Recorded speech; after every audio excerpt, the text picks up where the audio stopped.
Oh, well, pardon me, Mr. Perfect! I guess I forgot that you never ever make a mistake!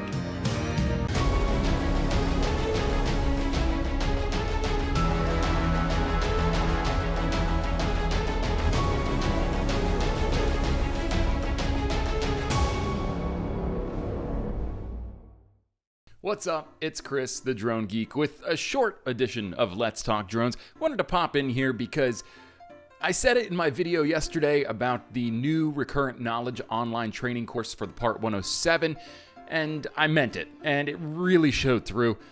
Most of you are smarter than I am, and I got a full dose of that yesterday after I posted the video with an absolute tidal wave of messages and comments and all sorts of different stuff, letting me know that, yeah, I took the wrong test. I took the wrong test. So there's two different versions of the new Recurrent Knowledge online course and exam. There's one for Part 61 holders and non-Part 61 holders. I took the Part 61 course, and that is not the one for me because I don't have my Part 61. But I will tell you this, if you made the same mistake as me, or you're worried about which test you need to take, first off, make sure you pay attention to the name of the actual course. I'm going to link the correct course down below. I'm also going to link the other course that I took in case you are a Part 61 holder and you want access to that course as well. Peace of mind though.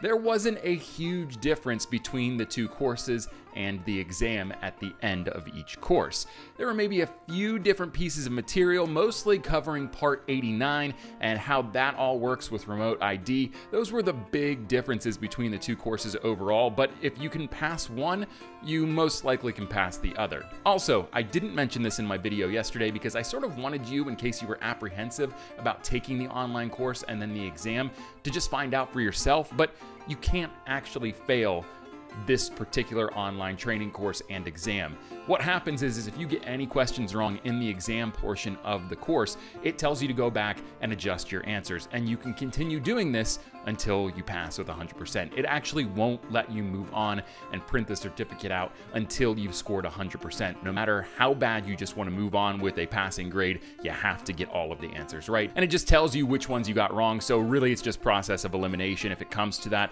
you go down through, select all of the answers for those particular questions until it gives you the winning combination. So yeah, I'm not going to take down the video I posted yesterday because it's not totally inaccurate. Like I said, the course and the exam for both variations of the certificate are largely the same. There are a few differences that should be noted, but overall, if you can pass one exam, you can pass the other, and that's what I did. I've got two certificates.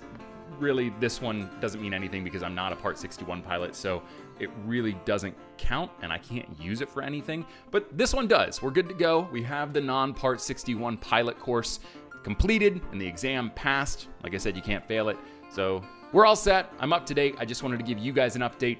I am aware that I took the wrong test the first time around. That's because I'm a dum-dum and I don't know what I'm doing half the time. That's a lie. I do know what I'm doing, but there are moments where I'm not the brightest bulb in the chandelier.